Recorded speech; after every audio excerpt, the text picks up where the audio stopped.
cheeky. Dapat all out. All out extravaganza. Ganon. Totoo, partner. Hindi lang dapat patok. Dapat may silbi, may puso, at may lakas ng loob. Yes. Diba? Bawal lang. Nakakatakot. Bawal yun. Dapat lagi dito ay crazy mind. Laging kakaiba. Yes, dahil sa ADPR, bida ang iba, partner. So, what's up, Advocadas? Welcome to the 5th episode of Catch Up with Advocadas Season 2, The Next Level! This is your go-to spot for all the things in the ADPR industry with a dash of chismis, nakakalokang drama, at super helpful tips that will keep you on top of your game. I am your host, Yami Nitromori, at laging yumayami kapag nag-i-spill ng tea. At ako naman si Abidja Villagomez, ang tagapagbandila ng chismis at lesson sa ating mga advocados. Pero before that, we would like to thank the following: our official media partners, Philippine Communication Society, our official organization partner, Community of Human Resource Student, Too Diverse, Sidhaya, Diantod, Sidhi, and Abantres. Our sponsors, Kapajava and Doña Teresa. Ayan. So, thank you to our sponsors. Di ba last week, we've talked about Trending 101, kung saan nalaman natin kung paano ba nag-trend, high top, yung mga contents and ads na nire-release ng ating mga ADPR practitioners, gano'n. So, pero this week naman, pag-usapan pa rin natin kung paano talagang hindi lang siya basta-basta trend, but may sense, gano'n. Yes. Parang trend with a sense. Inulit lang eh. So, ayun. Ang episode na pinamagatan for today ay Breaking Boundaries. Sa ADPR, bida ang iba. Kaya we're gonna talk about kung paano naging platform ang advertising and public relations para bigyang mas malakas na boses ang mga boses na matagal nang Jingay. Ganon. Diba? Correct ka dyan, partner. Hindi lang yan. Marami pang iba. Diba? Nakaka-excite talaga yung episode natin today. Pero syempre, hindi pwedeng kaming dalawa lang niyang may magdadaldalan today kasi we've got 3 powerhouse guests in the building today. Yes! Sobrang bigatin! Sa episode 5, nagkaroon na tayo ng 3 guest speakers. Exactly. Na-excite ako. Sino pa yan? Ano na nga? So, let's go. First up, we have someone who's literally setting the creative world on fire. Fire! Grabe yung fire na yun. A model, content creator, and photographer working with a lot of artists like Beanie, Liza Soberano, Catherine Bernardo, and Catriona Gray. Nakipag-collaborate na rin siya with top magazines like Preview PH, Metro Scene, and Vogue PH. Pare? Vogue. Ay, perfect! Napapakilala rin naman kami. Iba talaga ang impact. Kaya naman, please welcome the amazing Martin Saman! Yeah! Ayan. All right. Next up naman, we've got someone whose name is practically a legend in the world of public relations. Siya ay Director of Public Relations at Castro Communications and has handled digital PR for major names like the SM Store, Department of Tourism, Dove, Sunsilk, Rexona, L'Oreal, and Pepsi & Co. And so much more. Madami pa, partner. On top of that, he's also an active advocate through his work with Love Yourself Inc. Please welcome the one and only Jade MP.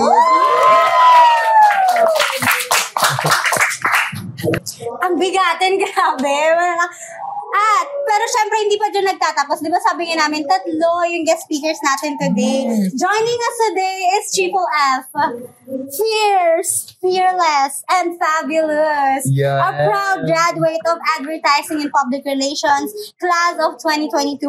A drag queen who's redefining what it means to express yourself with glam, grit, and unapologetically authentic. Please welcome Yola Hua!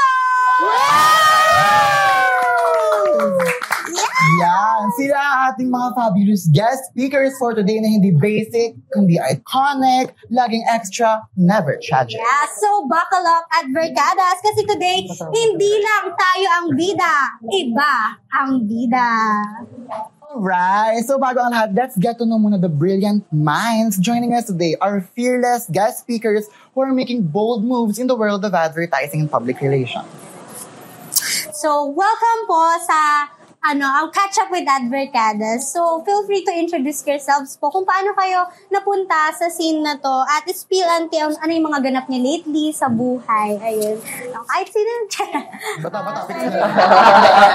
Hello, Advercada. Magandang araw. To those who are watching this at night, magandang gabi sa inyo. I hope you guys are not cramming for any projects or mga school requirements. Sana nakakapagpahinga kayo.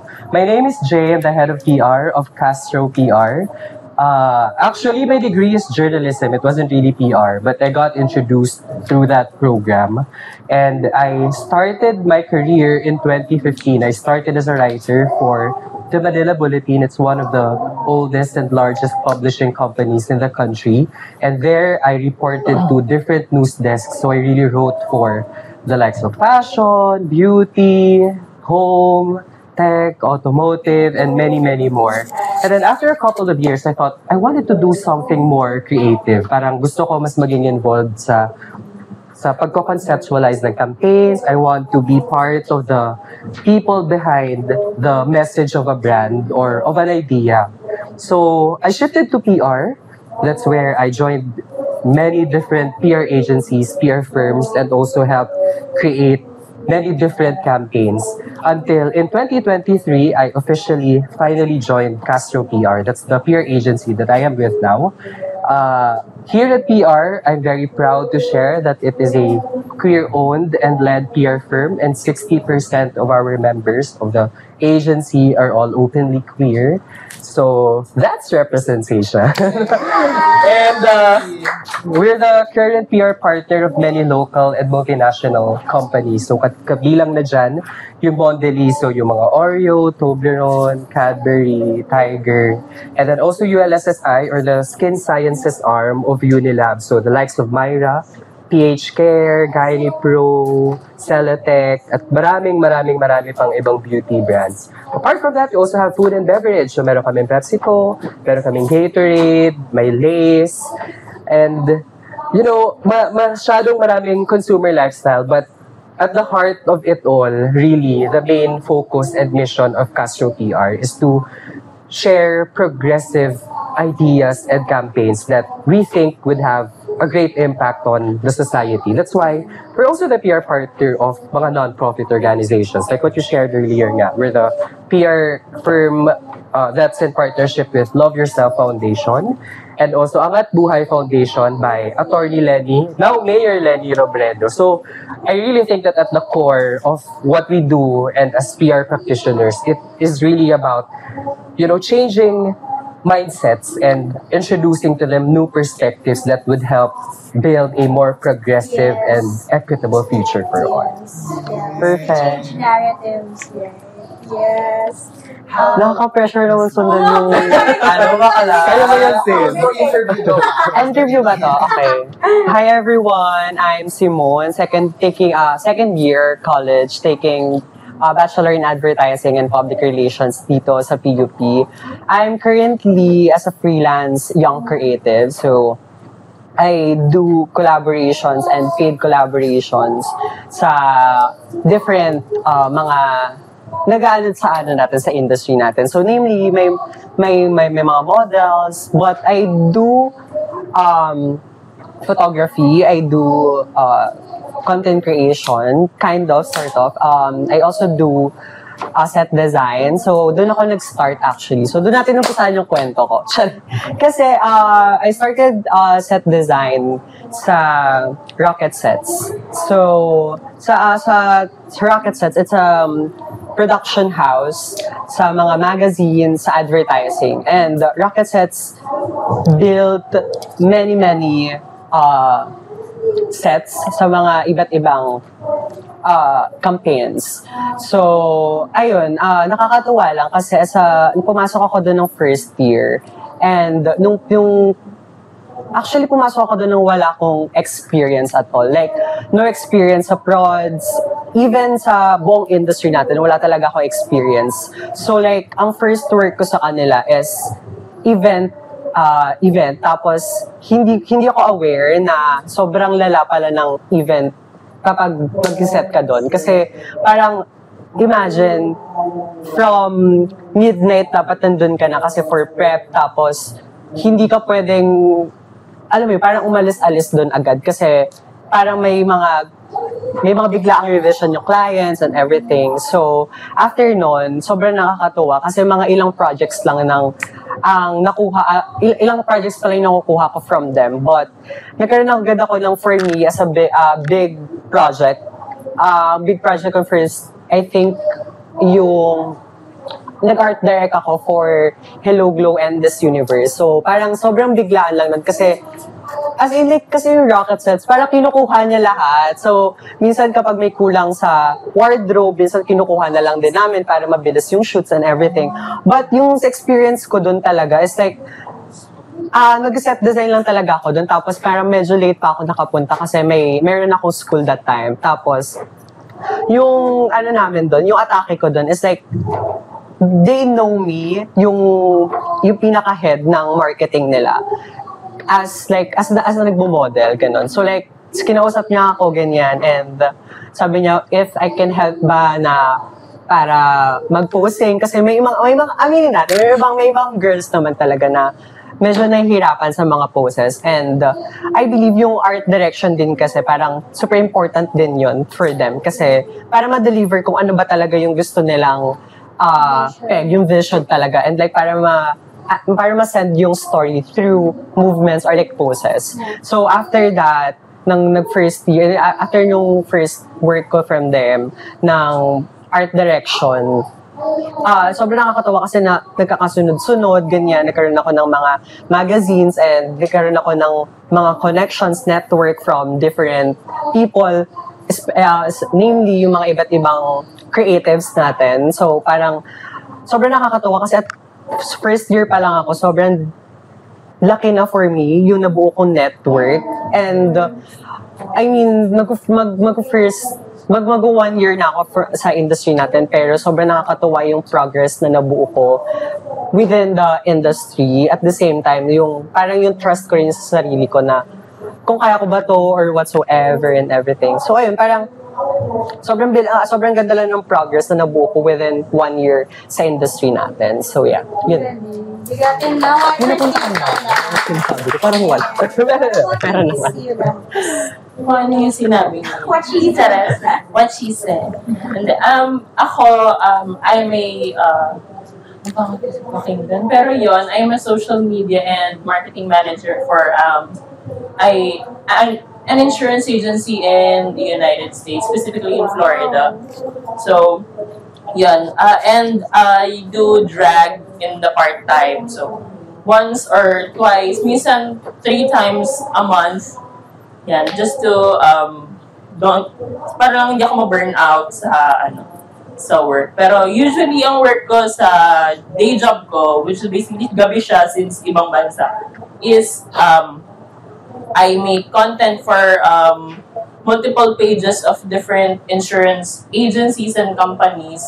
So, very specific siya. Hindi ako pwede yung mga humorous postings. Dapat laging serious, ganyan. So, yun yung pinakamahirap din doon. Then, I also handle their websites if may updates or may maintenance, ganyan. I have a team with me. So, ayun. With the team naman for websites, ang handle namin is ako yung sa creatives, like sa layouts and sa design, tapos ipipasa ko lang sa kanila din, sila na yung gagawa. Yan. Then, with drag, it's a passion for me kasi ever since I started, I discovered my creative side when I was young. I started doing fashion shows inside the house. Then, high school, I did barangayan pageants. Tapos, nung pagka-graduate ko ng high school, I discovered Drag Race and I discovered Philippine drag through my auntie. Then, yun na, doon na nagtuloy-tuloy. And sabi ko, I wanna do this. Nakita ko siya online, sabi ko, I wanna do this. So, I auditioned for multiple bars. I joined drag competitions online and sa mga drag competitions sa bar, specifically yung drug cartel na Nectar. Hindi ako nanalo, pero smile lang ako. Tapos, doon, na-discover ako ng mga club promoters. So, they book me for shows sa paiba-ibang bars. Then, nagkaroon ako ng home bar after the pandemic and after I graduated. So, nagbukas si Jose in Poblacion, which is owned by Fifth Solomon. Wow. And, yun, naging regular queen ako doon for a while. Then, I had to choose between my day job and doing drag. So, hindi kasi siya sustainable pag pinili ko yung drag lang. So, I chose my day job. But I talked to the organizers and the managers in Hosting.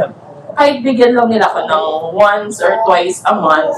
So, yun na lang ang schedule shows ko for 2025 up until magsarasin. Charas!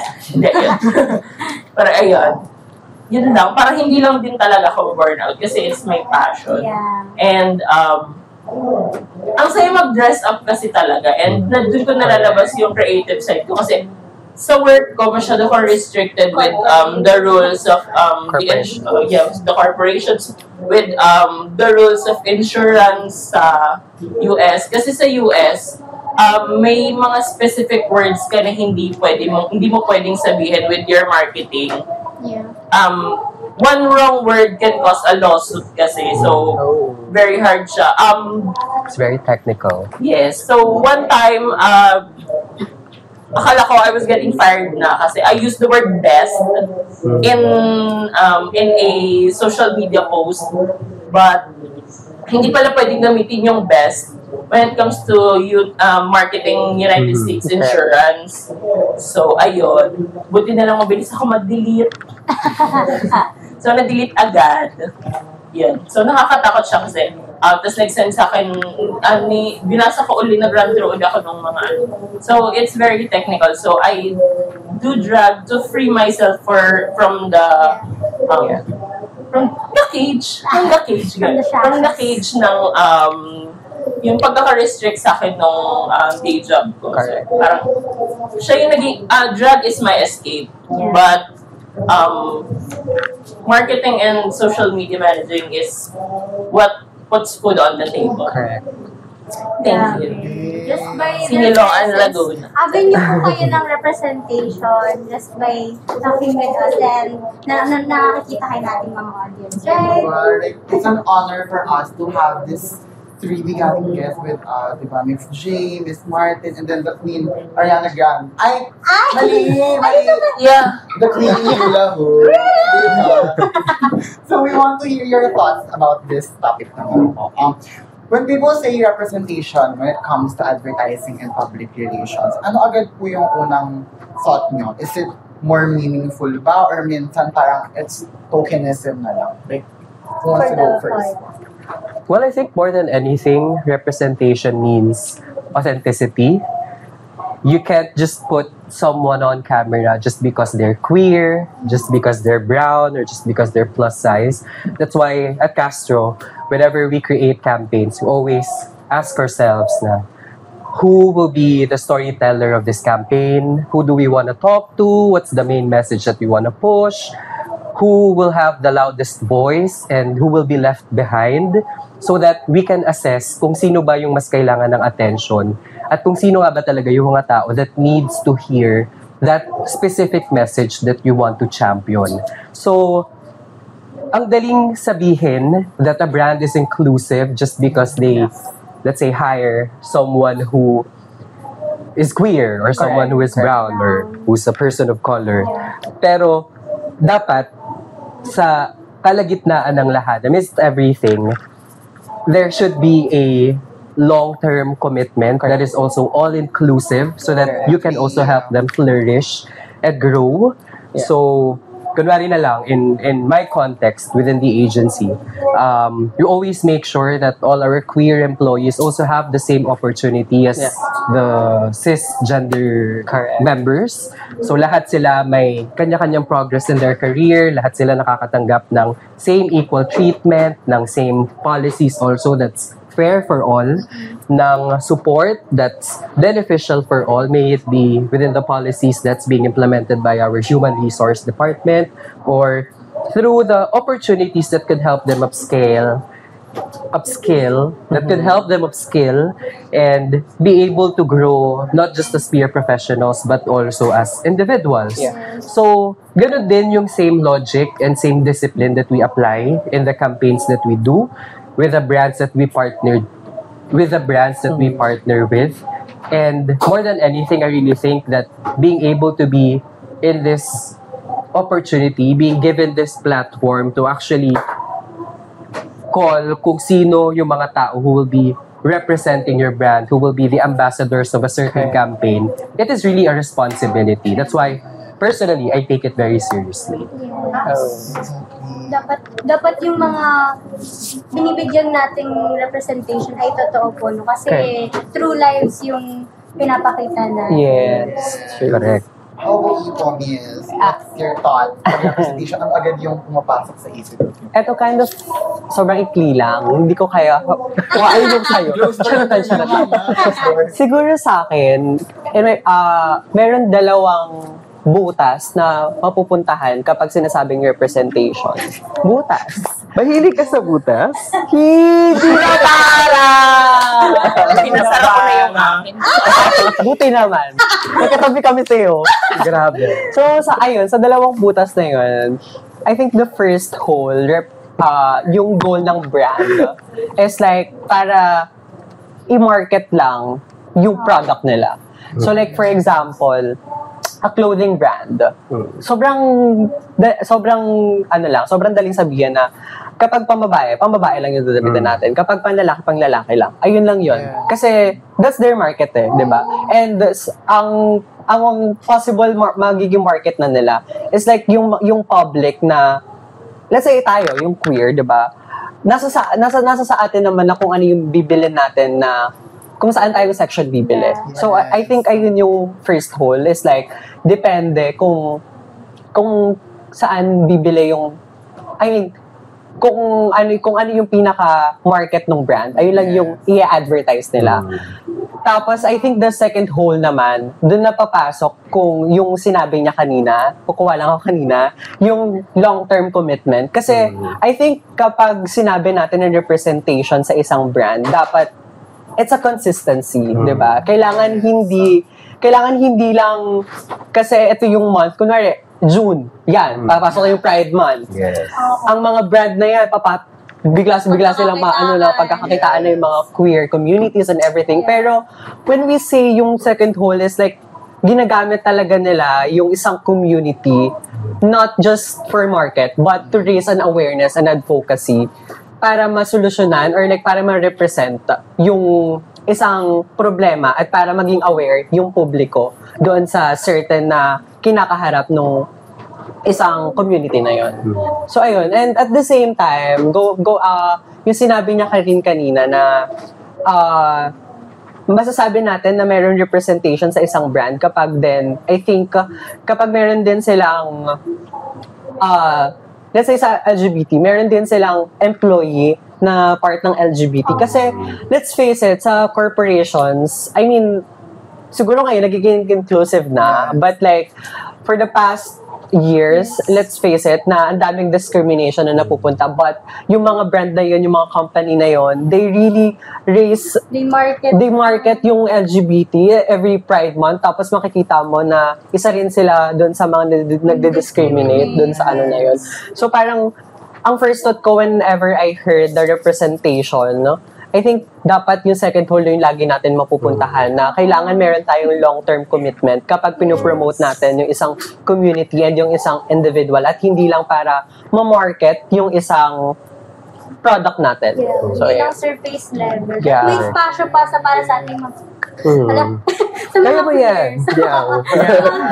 Yes. How about niyo po? Ano po yung hole? Hole, yes. Ang una naisip ko pag representation, hole. Sarado, che.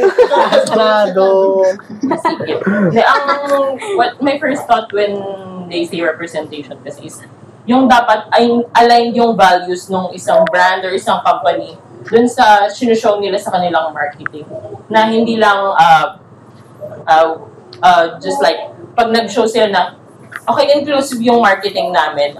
Let's, for example, a makeup brand, meron silang plus size, meron silang queers, meron silang males, meron silang females, meron silang people of color. But when it comes to the values of a brand, makikita naman natin yan when how they respond to criticism, how they respond to comments, and na pag tinanong mo sila about this topic or this issue, hindi sila ba knowledgeable or hindi parang hindi sila aligned dun sa values na pinapakita ng kanilang marketing. Yeah. So that's not really representation. That's ano bang term yung sinasabi nila dun is just parang ginagamit lang nila yung term na representation just to be marketable. Yeah. But it's not really representation.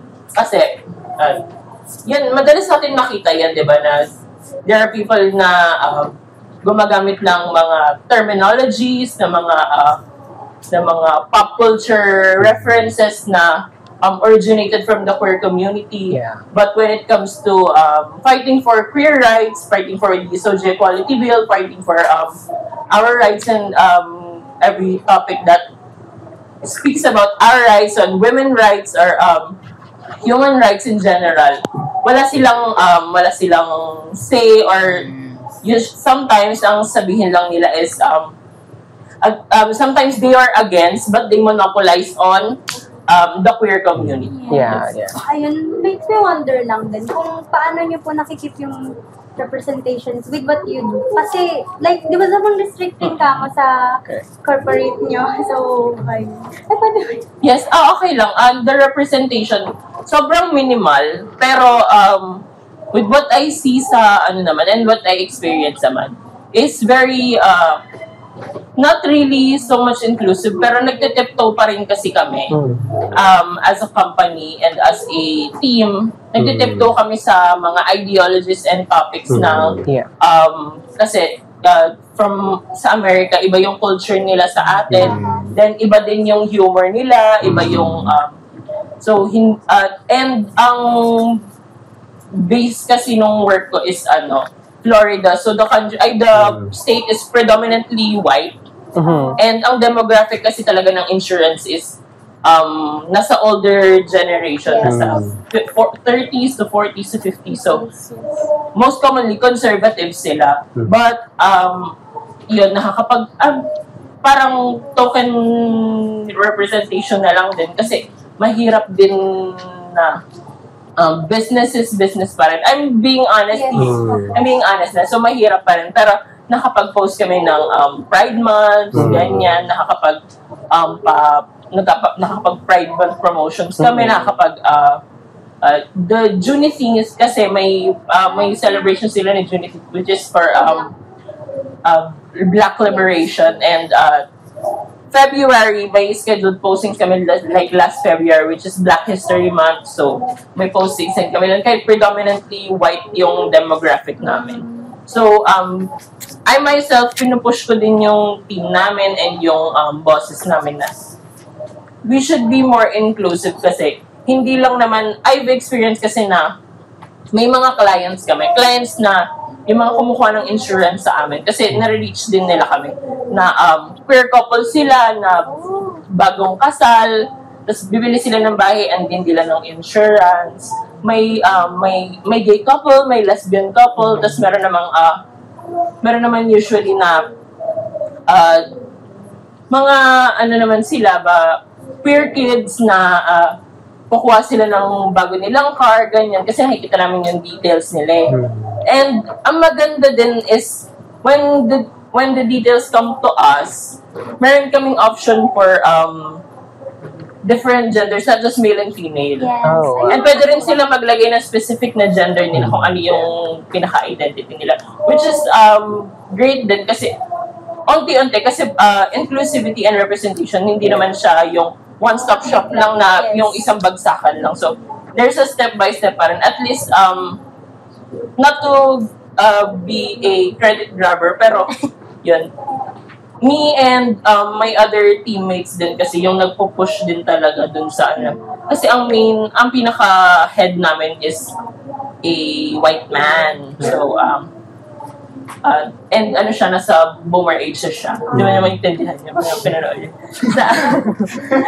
Nasa boomer age na siya. Then, yung second fiddle namin, yung vice president namin is a white woman naman. Tapos, the rest, na sila. Tapos, kami lang sa team namin sa marketing and social media. Yun lang, kami lang yung dalawa kaming queer actually. Doon yun. Tapos, kami lang yung nagpupush lagi. Tapos, ayun, medyo mahirap din talaga. But we still do our best and hopefully in the future. Kahit pa paano na may susukso. About that po, ano yung mga tumatak na ads sa inyo na talagang maganda yung naging representation sa Madla, gano'n? Like sa agency galing, or kaya gawa nyo mismo, gano'n? I start? Okay. Start again. Start again? Yeah. I think one of the campaigns that really stood out for me was this campaign that we did. Well, our brand partner Mondelez partnered with Ateneo de Manila University. It's I think we're all familiar with Ateneo naman. So, I think what struck me the most is how a global brand was willing to go hand in hand with an institution to celebrate queerness on a different scale. The message of that campaign was very simple. It was to empower young minds for them to embrace their queerness and the possibility that they can be future change makers. So, I think kaya siya sobrang meaningful for me is because we were there not to sell a product, not to sell Oreo, not to sell Cadbury or Toblerone, but because we were there to create a safe space. So, it was a talk, actually. We invited speakers who also graduated from Ateneo and just really shared their experiences in the industry and how they get to apply progressive DEI policies or diversity, equity, and inclusion policies within their own workplaces. So, I think that enabled the students to see queerness in a different lens and to appreciate their own authentic selves and really see for themselves na, okay, there's a clear path for me that even though I embrace my own genuine queer self, may bright future pa rin that's ahead of me and it's not the end of the world. So, yung mga ganong campaigns with representation being done really well really leaves a huge, powerful impact for the society. Yes. Lalo sa mga future generations Correct. natin. I hope that's something that we can also do here with PUP. So, guys, Siguro for me, yung stood out sa akin na ads is it was our campaign back 2024. That was my first preview cover magazine. So like, ang pinaka message nun is they are the stars, they are the creatives and celebrities in the industry. So, sila John Lapus, it was like a preview Pride 2024. And yung I worked there as a set designer sa Rocket Sets, and yung pinaka-message nung campaign na yun is to represent this on-screen individuals, they real them. Parang ganon. Like, gusto namin mapakita sa audience and like sa mga makakakita nun na kung sino ba talaga yung mga tao na yon behind those on-screens selves. So, parang it was a good campaign, but at the same time, sobrang ganda ng representation for the community kasi minsan namamarket na lang yung community natin kasi we are so talented. Wait, di naman natin madedeny na we are talented. True. But like, kasi sobrang minsan meron ng exploitation, meron ng mga ganito, may mga ganyan na may mga issues na. So like, sobrang ganda lang na na-represent yung mga tao na yon kung sino ba talaga sila behind the cameras na, and like behind the characters na napoproduce nila. Yeah. So yeah, ayun. Ako sa akin, mostly, sa pinaka-nag-standout sa akin was yung Limitless campaign ni Sunsilk. Oh, wow. Ni Cream Silk pala. Yeah. Na they included Marina Summers. Correct. Kasi makikita mo sa comments na, bakit may drag queen dyan? Bakit may bakla dyan? Eh, hindi naman sila nagko-conditioner. Correct. No, mali po. Kino-conditioner po namin yung wig para lumambot at bumango. Correct. Yes. And that's how you know na a company does, a brand and a company does their research kasi they won't put a model or a figure there na hindi na ginawa yung thorough research nila na represent ba talaga niya yung brand. And also the latest preview cover featuring Cream Silk with Marina, Eva, and Minty. Yeah, so yan, doon makikita talaga na they've done their research, they know the references, and they know the culture of drag very well.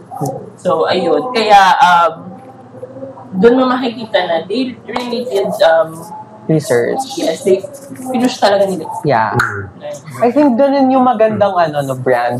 Masasabi natin na may representation kapag nagkaroon talaga sila ng research, ng study about it.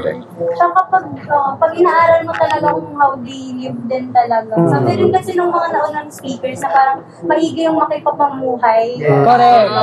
Explore yung iba't ibang buhay ng mga tao. Yeah. Para mas may represent natin siya ng maayos. Correct. Siguro parang na siya documentary kapag hindi mo maano yung real life situation, hindi mo madadama yung pinakakwento ng isang komunidad kung hindi ka mag-i-engage doon and like itatry mo talaga yung mag-i-immerse doon sa komunidad na yun. Like, para ma-make sure na mag-resonate yung message sa audience. Yes.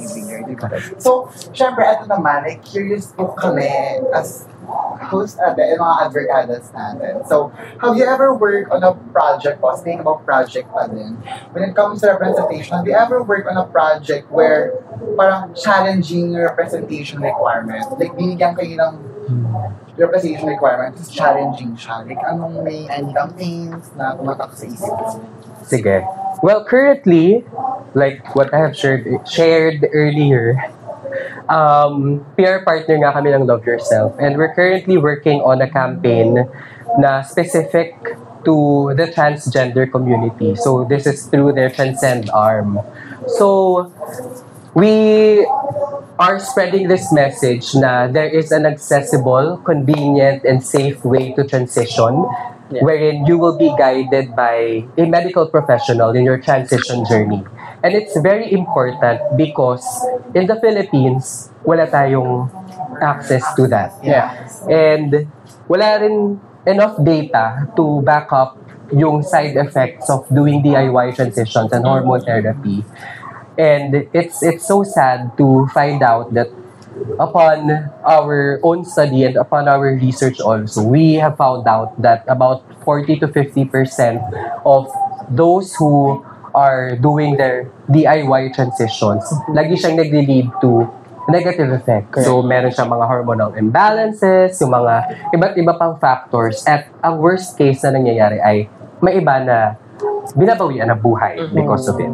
And about 50% of the queer community also suffer from mental health issues na ganoon din, wala rin namang enough na support or healthcare access for us to be able to address that. Kasi nga, wala tayong mga medical professionals that are trained to actually help queer individuals through their queerness, through their lived and shared experiences.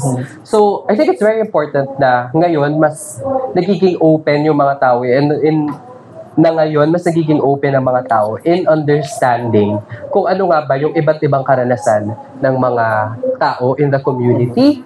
And I'm very glad to share that we have our ambassadors na talagang who openly share their experiences and actually help the young, queer, and trans individuals na pumunta sa Love Yourself and to get themselves checked and tested and be guided along their transition journey. So, maraming salamat kina Jamie Casino, kina Rica Salomon, kina Justin Convento, at ang sobrang Latina na si Cesabol. So, yun yung ilan lamang sa mga names na talagang very helpful at talagang advocates talaga in that goal. Yeah. We should talk about this more. Yes. Oo. Sobrang importante ang safe and guided na transition. Karapatan din talaga natin sa queer community yung makareceive ng sapat na medical assistance. Hindi lang yung sa mga cis heterogender na nakareceive. Ang gagawin naman ay hindi pa rin sapat yung medical assistance kahit sa kanila. Pero parang kailangan pa rin talaga natin ng sapat na guidance talaga. Ako wala.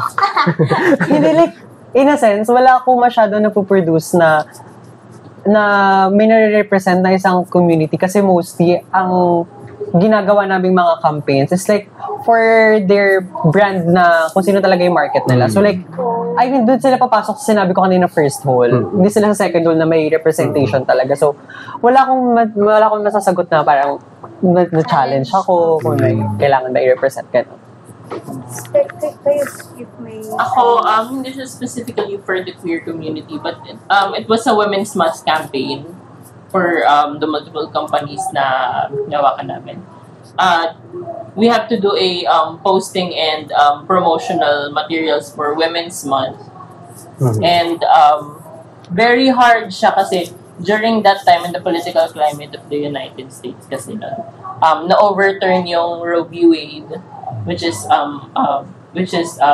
women's rights. Then after that na-overturn yung laws about abortion rights and proper women's health care sa United States. So parang for us, well, specifically for me lang, parang mahirap mag-celebrate ng Women's Month kung dun sa specific country na i-propose namin yung about Women's Month is women are not really celebrated. But yun, kaya dun ako pinaka-nahirapan kasi parang yung impending guilt ba? Kasi magpo-post ka ng ganito celebrating the women that made us, the women that helped us, the women around us, ganyan. Then magpo-post kami ng ganon. But the fact na unti-unting nawawala yung rights ng women and the queer community sa United States, it's very hard. Yeah. Yun. Kaya, yun yung isa sa pinaka-nahirapan talaga ako, that Women's Month campaign. Yes, like speaking of those campaigns na challenging, follow-up question ko, paano kaya, like hindi lang dun sa mga challenging campaigns, like dun sa mga campaigns na ginawa ninyo, na nahawakan ninyo with representation, paano kaya yung naging feedback ng audience doon? Like, alam naman natin na hindi lang pwede, oh my God, support, yes, ang ganda, diba? Like, syempre may, ano po yung mga experience na naging feedback with that campaign? Well, huhugot na ako dun sa Women's Month campaign ni Yula. Well, isa nga sa mga influencers or ambassadors namin in our Love Yourself campaign ay si Jamie Casino. And I think, sa mga nakakaalam, noong Women's Month, nagbigay siya ng kanyang statement that trans women are women, therefore they should be included in the celebration of Women's Month. And maraming mga tao pa rin yung hindi pa masyadong bukas yung pag-unawa or pag-understand nila of that fact. And sadly, she received backlash. Sadly, she received backlash for saying that. And as a PR agency, the best thing that we could do is to support her internally and also further reinforce the message that she is a woman and trans women are women, therefore they should be part of the celebration of Women's Month. So, of course, when introducing something new or something, I would say bold to the audience, there really is friction, and to them it's change, and change will always be uncomfortable. Yeah. So nakakalungkot isipin na may mga taong ganun pa rin naman mag-isip. But at the end of the day, you always have to go back to the main reason why you're there. Yeah. You have to go back to your mission as a peer practitioner, and that is to, again, change the narrative, shape mindsets, and get people to understand na eto na nga ang mayroon tayo ngayon. Therefore, eto na yung dapat ine-embrace natin as a society. Correct. Hugot na lang din ako saan. Parang dahil ako mong sinasabi mo na. Kung ano lang ako dun sa preview cover namin, ang na-receive namin na feedback from that is sobrang iconic. Well, that's true naman na iconic. Kasi ang mga pinakita namin doon ng mga artists, mga celebrities, and creatives is sila yung mga tao sila yung mga individuals na may sarili-sariling kwento na nagkaroon, let's say, nakaranas sa mga discrimination, but like that. Pero, it was iconic kasi yung representation na napakita namin is their real story talaga, na hindi lang yung on-screen nila na ganito yung humor ko. So like, alam mo yun, kasi when we face a camera, kailangan meron kang other character May persona kang hinahanap yung audience mo na kailangan ka maging ganito. But with that cover, mas gusto namin i-emphasize kung ano ba talaga sila, kung sino ba talaga sila. So pinakita namin yun through their clothing, ganun. Kasi mahalaga din yung small details sa isang cover, like sa isang imahe, kung ano ba talaga yung mensahe ng pinaka-storya nun. So, ayun. So, parang it was iconic kasi nakakuha ulit yung preview ng another parang platform or like chance para ma-represent yung mga komunidad behind the cameras na sa tingin nila na alam mo, kasi ang mostly na sa camera, na behind cameras, mostly, di ba, before is male domination, especially sa mga, alam mo, sa mga lights, sa mga photography, sa mga cameras, sa mga medias. Pero ngayon, sobrang nagiging inclusive na and well-represented na yung komunidad natin kasi nagkakaroon na ng mga oportunidad sa industriya na to, yung mga katulad natin na makapagtrabaho at mapakita kung ano ba talaga yung kakayahan natin bilang isang bakla o bilang isang parte ng komunidad natin. Period. Okay. How about Miss Queen Yula? Sa akin, actually, wala kasi, yun nga, yung mga campaigns namin is basically sobrang conservative and so, wala talaga, but yung question specifically? Like, paano, may isang campaign po ba ngayon na kung paano nag-react yung audience? Or gano'n na lang po, parang mas like, since yung, sabi nyo nga po, medyo corporate, medyo serious yung setup nyo sa work, paano nyo po, like, ina-encourage yung client, yung head nyo, parang, boss, we should release a campaign for Women's Month. Like, ano po yung ways na ginagawa niyo to?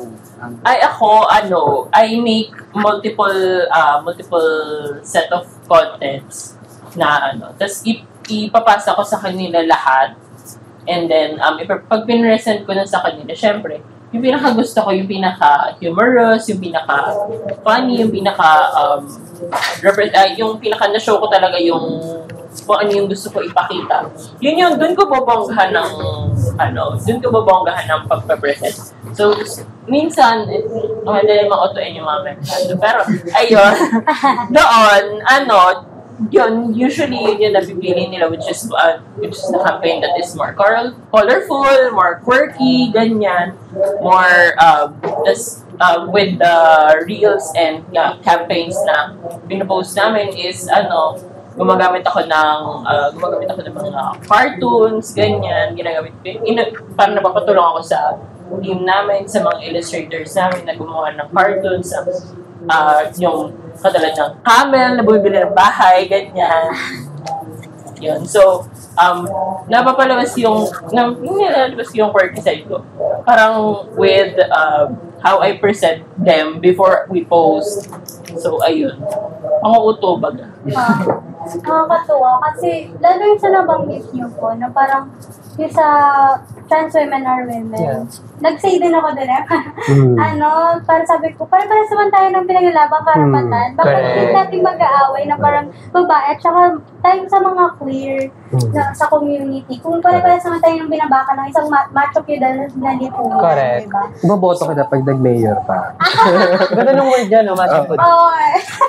Pero ayun, tanong lang din po namin if ano yung wini-wish nyo sa industry na parang gawin nila para sa marginalized communities and sa creatives na of color, ganun, sa mga kapwa natin na sa industry na hindi pa rin nabibigyan ng espasyo, nakakaranas pa rin ng diskriminasyon sa workplace.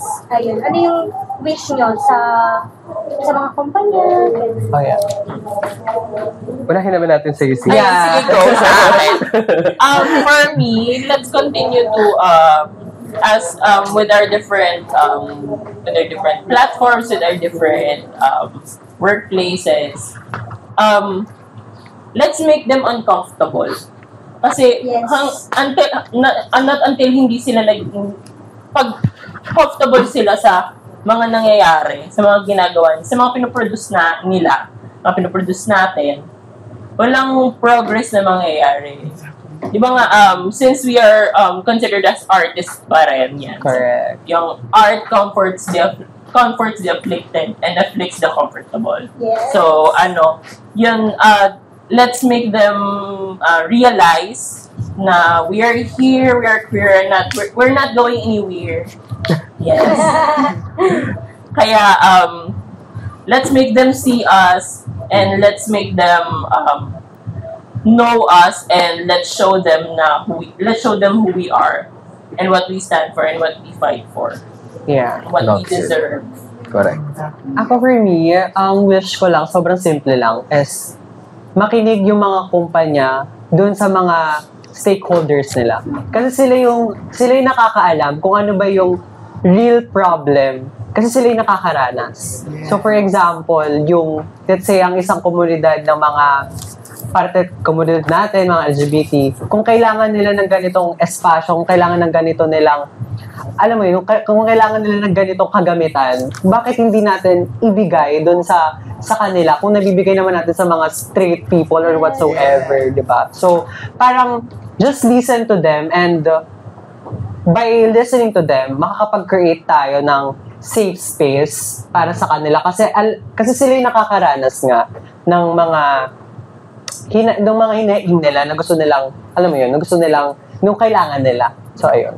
Just listen and to create a safe space. What she said. I think while creating those safe spaces also, importante na mas binibigyan natin ng boses ang lahat. Diba? Well, queer community now because sa ngayon nga tayo yung nadi-discriminate, tayo yung minorities. I think involving queer voices and queer representation ay hindi lamang tuwing pride. So the mere fact that we're here and having to advocate na dapat bigyan nyo kami ng boses, not just the seat at the table, but actually the freedom and the liberty to speak our minds is already an indicator na kulang pa. And these events or itong mga ganitong pagkakataon is just our reinforcement to make sure that our voices are being heard. Yes. At paunti-unti naman, ginagawa na ng paraan, may mga ibang private sectors at private institutions that help create and build and ensure that there are equitable and progressive DEI policies within workplaces or iba't ibang mga safe spaces to make sure na lahat ay may opportunity to grow. But I hope there's just more support from the government. I hope there's just more support from people to be able to uplift voices to make sure na lahat tayo nabibigyan ng pantay-pantay na pagkakataon para mas maging malago at umasenso ang buhay. Yes. Hindi lang dapat sa harap ng camera, dapat sa mga workplace. Correct. Iboto talaga siya. Tama yung sinabi niyo rin na parang hindi lang tuwing Hunyo ang Pride Month. Kasi araw-araw tayo nakikibaka, araw-araw tayo nakikipaglaban. At araw-araw tayo bakla. Araw-araw tayo bakla. Mas hindi lang bakla. Hindi lang po June. Hindi lang po kami June. Correct. Guys, hindi lang. Parang kanina lang. Sorry. Hindi. Diba? Ang sabi ng person sa mga period. Right? Correct. Like, kailangan pakinggan nyo kami. Gusto kami kailangan kami. Parang hindi. Ay, manipis. Kita niyo ako, bakla. So yun na nga, diba? Grabe, ibang level yung mga insight sa ating mga powerhouse guests. Pero hold up. Mga advocates, dahil hindi pa tayo dyan nagtatapos. Meron pa tayong mga bonggang chika, more ad talk, more chika, and more everything pa to unpack dahil ang next segment natin ay unpack. Ay! Hindi! Unpack ka na pala, Che. Hindi nga ako nagpake. Diba? Ang daming more. Kaya naman, more thanks sa ating mga sponsors and partners. To our official media partners, thank you, Philippines Community Society. To our official organization partner, Community of Human Resource Students.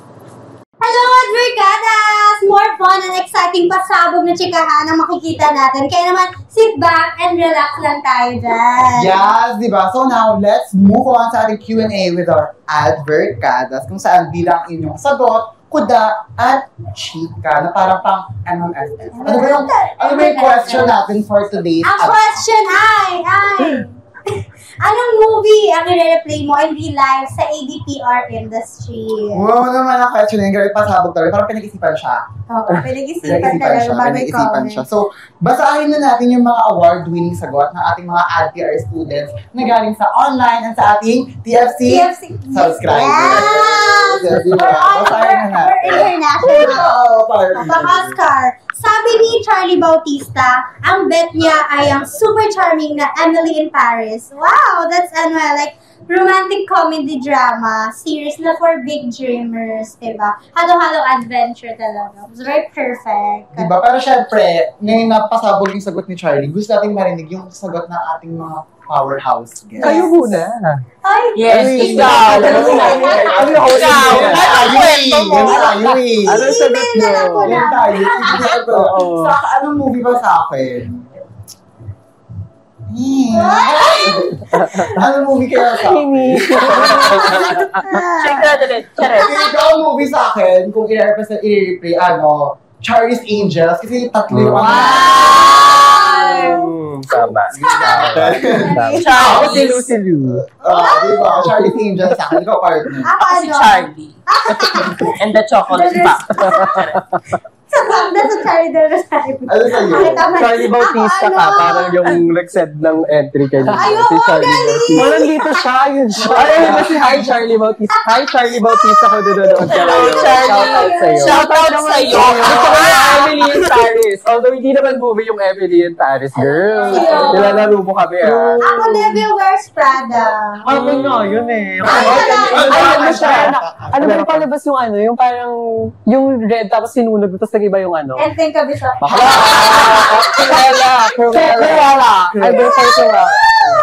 Ako Himala. I love Ate Gar. Walang himala sa pagpupush ng representation. Yes! Dapat tinatrabaho talaga. tama. Aking dalaw sa Viva. Charet.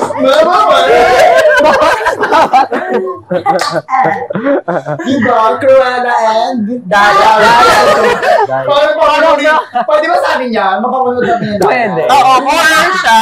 Tuwing gabi. Super fun talaga yung mga movies na yan.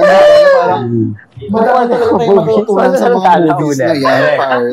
Gusto ko mapanood yung Dalaw. Inulit me, tinatakpan ko niya. Sorry po. Itakabay ko na. Beat na lang. Itakabay ko na. Sino yung mga bida dyan? Si mga Hector Roman. Sino? Si ano? John Hamm. Hindi, si AJ Rabal. Charet. AJ Rabal. Baka di ko ba? Tama na, ano. Masyado nag-react na. Drag queens. Tama na. Hard na. Di ba grabe, ibang level din talaga yung mga movies na gusto. Meron tayong ang himala, meron tayong Cruella, meron tayong Pero tayong dalaw, di ba? Iba talaga yung mga sagot nila. And thank you so much sa ating amazing advocada sa pag-participate sa segment na ito. Yan, di ba? Ayan, so yan, move na tayo. So serious na ulit tayo. So serious na. Game face on. Okay, talaga serious talaga nito. Game face on, di ba? Okay, so let's keep it rolling with the next question naman. Kanina, napag-usapan natin yung about experiencing when it comes to representation. Now, let's talk about what to expect if you're a bold, creative person pushing for inclusivity. Like, di ba, alam natin na bilang mga nasa advertising and public relations industry, creative talaga tayo. Yeah. So parang, ano yung pwede nating gawin para natin magagamit yung creativity to push more for inclusivity sa ating industry? Wala akong Ikaw naman, masagot. Ikaw naman. Ang pakalo. Ako na. Never settle for a no. Never settle for a no. Kasi all throughout your life in this industry, lagi kayo makaka-receive ng no, makaka-receive kayo lagi ng rejections. Especially when it comes to certain topics like inclusivity and kasi maraming companies na nagtitiptoe pa sa ganyang mga stories and sa ganyang mga topics. So, hindi lahat ng panahon masasabihan kayo na yes, gawin mo yan. Ganyan. Pero pag sinabihan kayo ng no, make it as a driving force to push further and to do more and to push them more na no, this is what we want to present. This is what I want to present. And yun dapat yung paintindi natin sa kanila kung ano yung gusto nating i-present and i-convey na convey. Word of the day, convey. Ay, hindi, whole pala yung word of the day. Oo, ano yun, nakatab din yun eh. Whole. Tapos question mark. Ayun, may idea na. How about you, Miss? Sa akin, just trust and be loyal to your vision.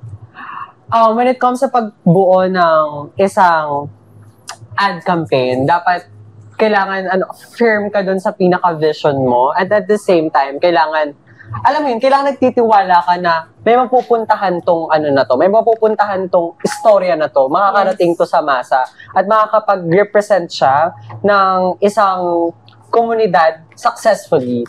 And at the same time, siguro, kailangan kapag as a bold creative, kailangan ready ka for criticism. Yeah. Kasi I believe parang if you're not ready for success, if you're not ready for success, then you're not ready for criticism. Yes. Parang ganun. Kasi parang, para maging successful ka na isang tao, for me, in my perspective, para maging successful ka, kailangan maka-receive ka, or hindi man kailangan, but like, makaka-receive ka, and you have to be ready for criticism. And as a bold creative, and as a creative person, you shouldn't take it personally, but rather take it as something na, sabi nga kanina, magdadrive sa'yo para i-pursue yung isang vision na yun into life. Yes. Ganon. Yeah.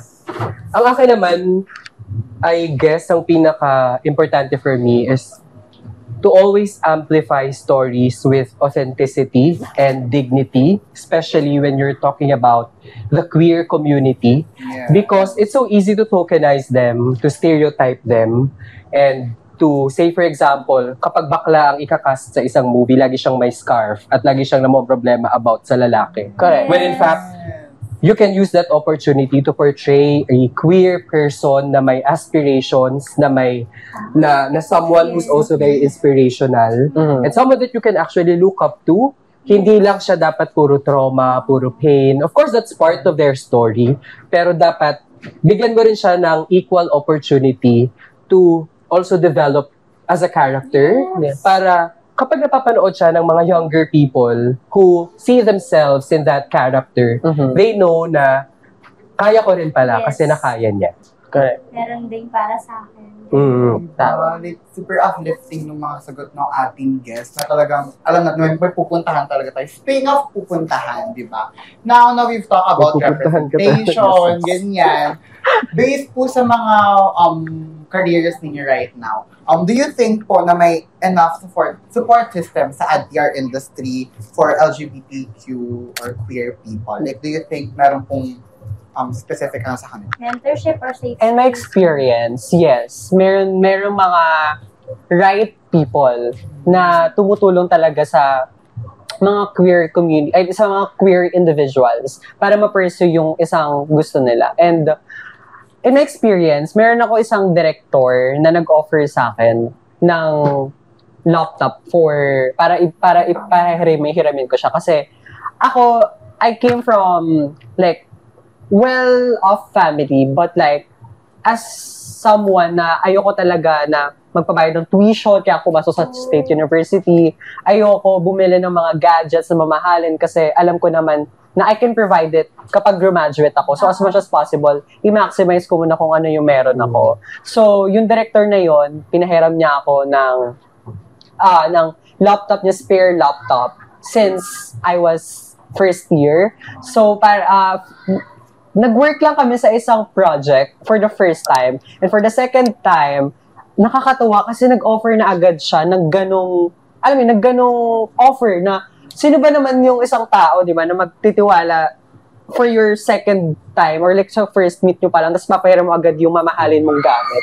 So it's such an honor, but at the same time, sobrang grateful ako na meron akong support system na pinagkukuhaan, which is yung director na yun. And hindi ko lang nakukuhaan yun ng support from material, but at the same time, nakukuhaan ko siya ng emotionally and like yung mga ideas na kailangan ko sa isang campaigns, ganyan, or like sa isang projects na produce ko. Minsan nanghingi ako sa kanya ng mga insights kung maganda ba ito, kung maganda ba yan, kung maayos ba yung layering ng kwento, and then like, magpuput siya ng insights na kung ano yung magpapabetter sa kwento na yun. So, I think meron mga tao na tumutulong sa ating queer individual. It's just kailangan mo lang silang mahanap yung mga tao na yun. Yeah. Ako naniniwala naman ako na meron na talaga mga queer spaces at may rooms for them to grow. But I think mas marami pa rin yung kailangan trabahuhin. That's why karamihan sa mga, let's say, mga queer thought leaders, sila yung nag-i-initiate para magkaroon ng ganong space. Correct. Just like our peer firm, Castro, it is owned and it was initiated by queer leaders because they really just wanted to give a platform for younger queer individuals to grow and to hone their skills in PR. Yeah. So, meron naman na, but ayun nga, continuous process siya. Okay. And there will never be enough room for people's growth. Yeah. Dapat, as we continue to embrace diversity and queerness, dapat mas lumalaki rin yung Correct. playing field for them to actually be themselves. Yeah. Parang kailangan nag-a-adapt din tayo sa panahon. Correct. Yun, same sa akin na meron kasi during college, may mga seniors ako, sila, mga mama, Mama Neil Esteban, si Park Nilaga on TikTok yan. Sila Mama Kyle, mga seniors ko before. Since nasa agencies na sila, before pa lang kami gumraduate, nag-offer na sila na pasok ka dito, apply ka dito, ganyan. Then, up until now, na may work na ako, and I do drag, they still attend my shows, they still attend my, tapos minsan nag-help din sila na, tapos nagre-reach out sila if may kailangan nila ng drag queen for this campaign, kailangan nila ng drag queen for this music video vixen here, charas. Yan. So, just like before, kinuha ko ng isang ate from PUP na cameo for a music video for Diamante. Wow. Yes, yung yung latest music video niya. So, nag-cameo kami doon, and yun, very thankful sa mga mama at sa mga ate na mas nauna sa akin na they still see us and see me, my batches and the younger batches na mga kasunod ko, kasi nagulat ako na consider na din ako as mama. Diba? Nagulat lang ako. Ng batch nila, Paano yung gulat mo? Sa whole, Sweet paano na. butas mo sa whole? Yes, yun, na considered as, yun nga, generational yung pagtulong ng mga, budding at mga ate-ate sa advertising and sa queer community mismo. Tulong-tulong talaga. Yung walang lamangan and dapat lahat tayo Nakakatuwa na kahit paano may suporta din naman pala sa ADPR industry at hindi tayo tigilan hanggat hindi siya napapalawak sa mundo. Ayun. So, major question, paano po nakaka-apekto ang stereotyping sa ads sa way ng pag-iisip at kilos ng mga tao? Kasi, ayun, di ba minsan talagang naganap yung malala na portrayal. Parang yung, kalimbawa, lagi lang napoportray sa mga nanay na tagalaba, gano'n. Parang nasabi kanina. Oo. Well, ang pag-stereotype kasi it flattens the authenticity of a person. Meaning, isang dimension lang siya. Kunwari, when someone is presented as this way, viewers and audiences would think na, ganun lang talaga siya. Yun yung mangyayari. Kunwari, if I see myself as a young person in that character, maiisip ko na, baka ganun din ako pagtanda ko. Sometimes it can be uplifting or empowering, but if done lazily, it can also do more harm than good. That's why important that we also add textures, we put the nuances. So, to do it correctly, you should really put in the work. So, kailangan, katulad ng mga na-share ng mga magaganda rin nating guests kanina, that it really takes a lot of time and investment in understanding queer representation because there's so much more deeper than what you see through your naked eyes. You have to understand ano ba yung mga hugot nila, saan sila nanggagaling, kung ano yung mga motivations nila, at kung ano yung aspirations nila, so that you can better understand kung paano mo magagamit yung storyang yun in connecting with your people, with your audiences. So, similar din siya with how we conceptualize brands, with how we select people to speak on behalf of a specific campaign. We really study and research thoroughly and see who fits the profile best. I think, katulad ng sinabi niya kanina, and sinabi namin kanina, kailangan magkaroon muna talaga ng research about it. Kasi, tama yung nakaka-apekto kung ano yung pinapalabas sa media.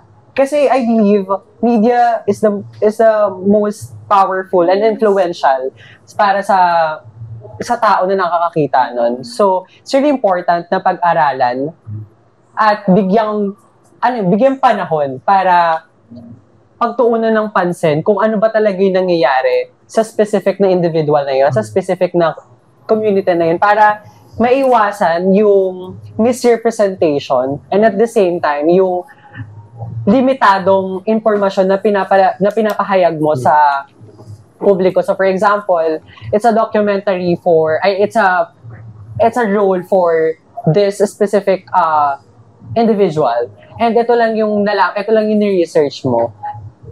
And sa totoo palang buhay, meron palang ibang way kung paano mo pwede siyang mapakita sa media na ito lang kasi yung pinakita mo kasi ito lang yung ni-research mo, hindi ka naglaan ng pansin. So, naka-apekto yun, especially sa mga bata na makakakita nun, na ayun yung kakalakihan nilang perspective kasi ayun na yung nakita nila sa media. So, it's really important to give time, effort, and, give time to study yung mga ipapakita natin sa publiko. Especially kung may makakitang mga young people na pwede nilang kalakihan yung ganong perspective para maiwasan yung patuloy na misrepresentation and yung maling perspective or perspektibo sa isang komunidad.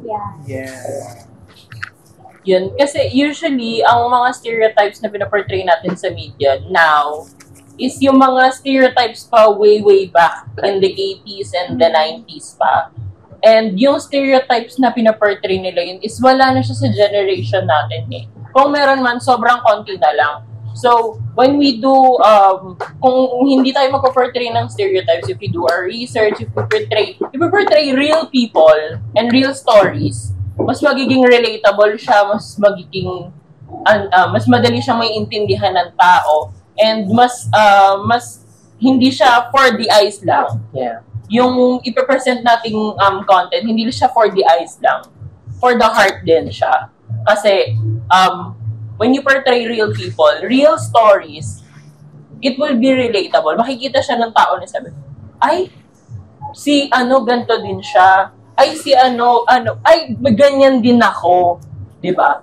Yun yung gusto nating makakita yun yung gusto nating marinig na feedback, sis. Ay, ganyan din yung kwento ko. Nakita ko yung kwento ko dun sa pinapakita nila. So, when we don't portray, if we avoid stereotyping, mas magiging relatable. It's mas magiging taus-puso. Mas magiging taus-puso yung content na ipaproduce natin. And powerful. No? Yes. Yeah. Yes. Word of the day. Word of the day, powerful. The things we produce here talaga sa industry ay vehikulo talaga ng mga ideologies no, na para to change narratives din and perceptions. Correct. Exactly. So, enough about that. Pero like, tea time naman tayo, queens. Tea time. Tea. Oh. Tea. Saan? Nasaan? Tea time. Tea time tayo. Green tea ako siya. Milk tea ako. Ano sa'yo siya? Matcha. O, green tea yun. Wag ka Go. So, yun. Like, ano ba? Did you ever experience knowing na nasa industry na po kayo sa careers niyo? Have you ever experienced na parang may nahawakan kayong campaign or project na Alam ko may nahawak.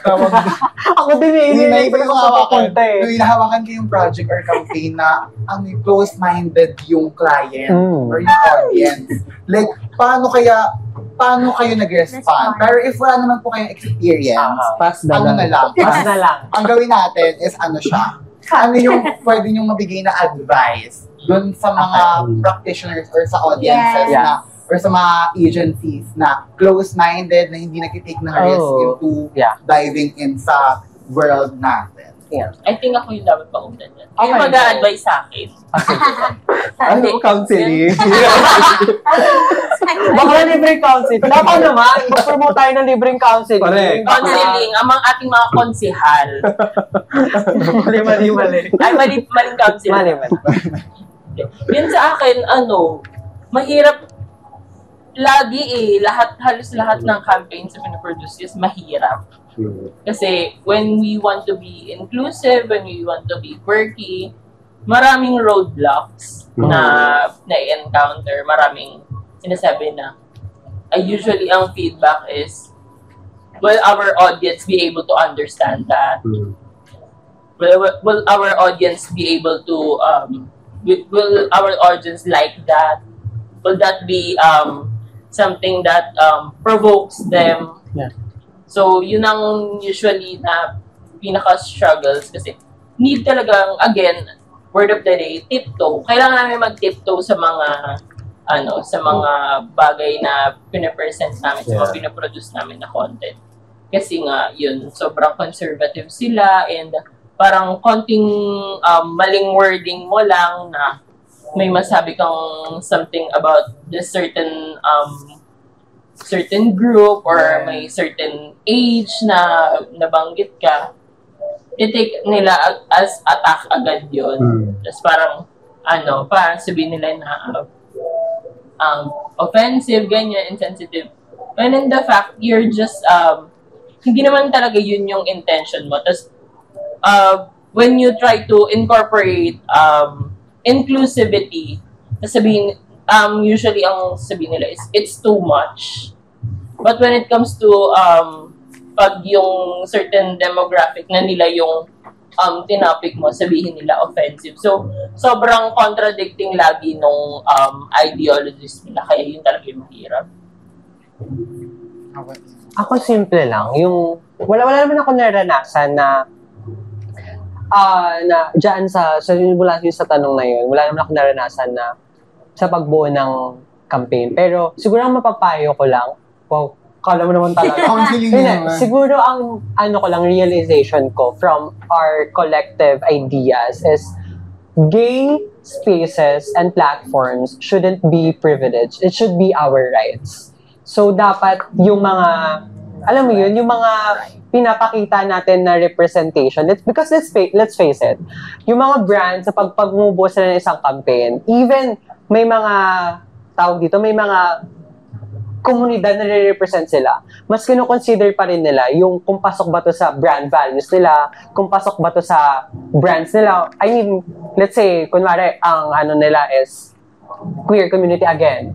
Tapos, may isang character doon sila na for sure na isa-set or ika-cast na pasok doon sa values nila. So, I think it's really important na ang isang agency, ang isang kumpanya ay makapagbuo ng matapang na isang campaign, isang bold move for one company or for a campaign or for a brand na mag-iistorbo sa natutulog nating lipunan mula sa conservative and alam mo yun, mula sa mga impluwensya ng Western na pangit na, hindi maayos na thinking. So, Ako naman, I always approach close-minded people and understanding with empathy and boundaries, understanding of their boundaries. Kasi I always believe na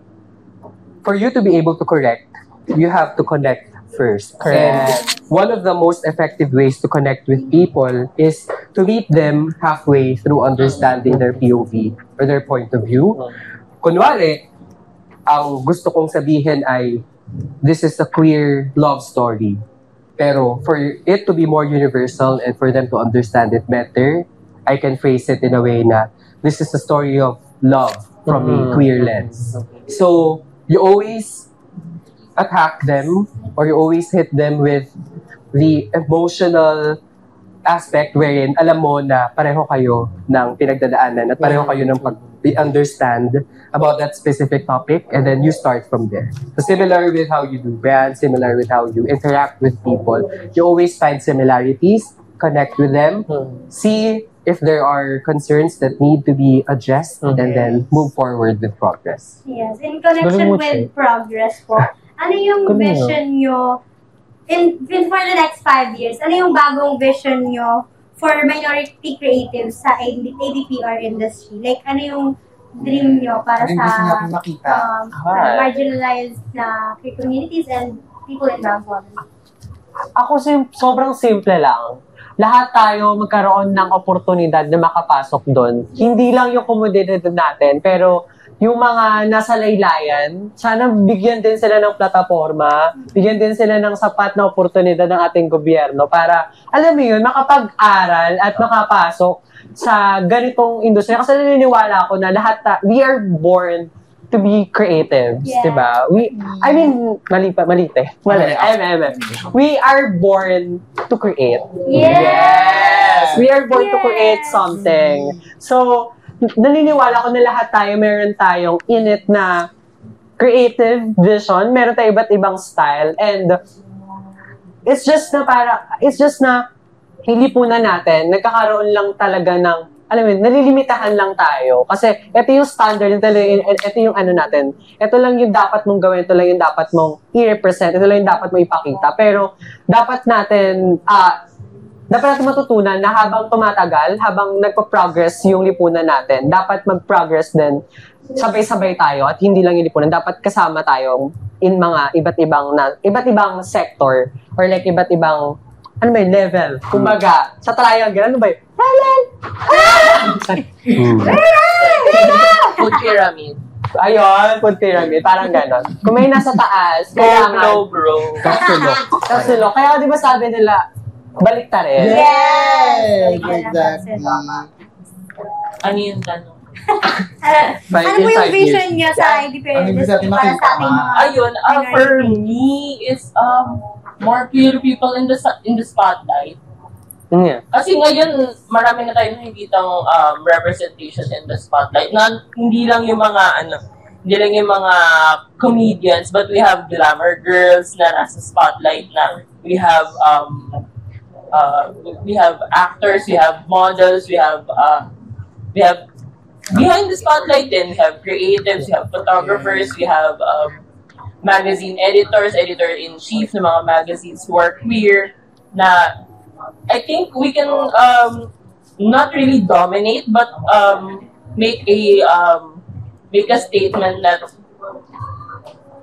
all industries, whether it be creative, mathematics, science, where people are there and where people are there and they need queer people because they need our creativity, they need our ideas, they need our heart. Yes. Kasi as we've observed, when we see queer people work, we work from the heart, not just from the mind and not just from the body. We work from the heart. We always love what we do. Kaya halos lahat ng queer people na nakikita natin are successful in their designated fields. Correct. Ako naman, I'm hopeful that in the future, the world will turn into a soft and gentle, safe space for everyone. Sobrang comforting naman, no? I would like to highlight that it should be Soft soft and gentle Yeah. because parang siyang cloud that it should embrace you. And you know that warmth that just allows you to be you. Yeah. Now, you can be flamboyant, you can be masked, you can be anything. You can be a woman, a man, a queer. You can color your hair blue, purple, or anything. Yeah. You can just enjoy being yourself, and that in itself is already empowering. Without receiving Yeah. judgments from people. Naiyak ako, te. Wait lang. Wait, tama yun. Sobrang sa sobrang gulo ng mundo, ang kailangan lang natin na espasyo ay mami-feel tayo na ligtas at alam mo, mami-feel tayo na we are loved and Parang yakap. correct. Group hug. Di ba may sinasabi nga na parang ang isang tao kahit kailangan lang na parang 10 seconds na yakap ba? It's like masusolusyon na yung Para parang ma-feel niya hindi siya mag-isa. Yes. Group hug.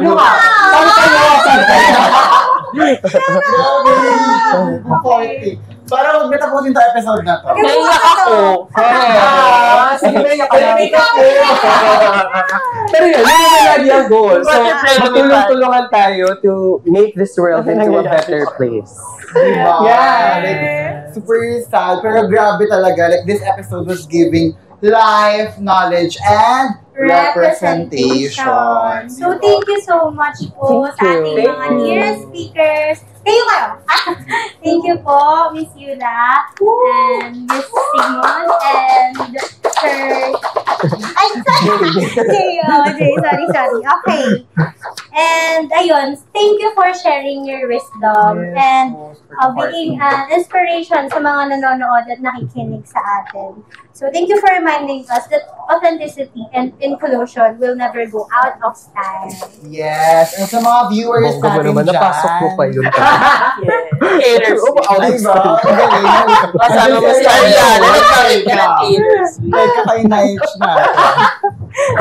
Diba? So sa mga viewers natin dyan, sa ating mga advocadas, lalo na sa mga sa ating LGBTQIA+ community and sa mga people of color, sa mga marginalized creatives, keep pushing po.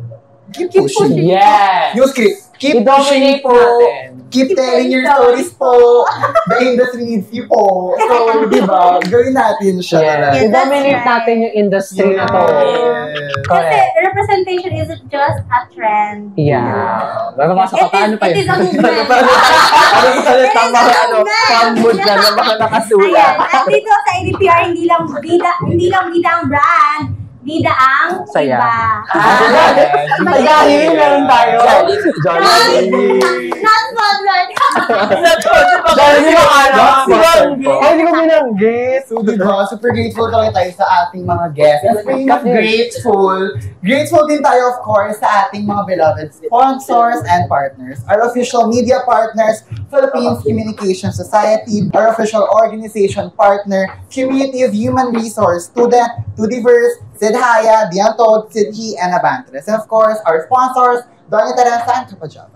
And I am your host, Yami Trumarin. I'm Abidja Villa Gomez, and we will see you again for another fun Chikahan episode here in Catching Up in Advocadas Season 3. Your one-stop ADPR source of entertainment, stories that will make you wow, and latest chicas along the way. Bon voyage, Advocadas!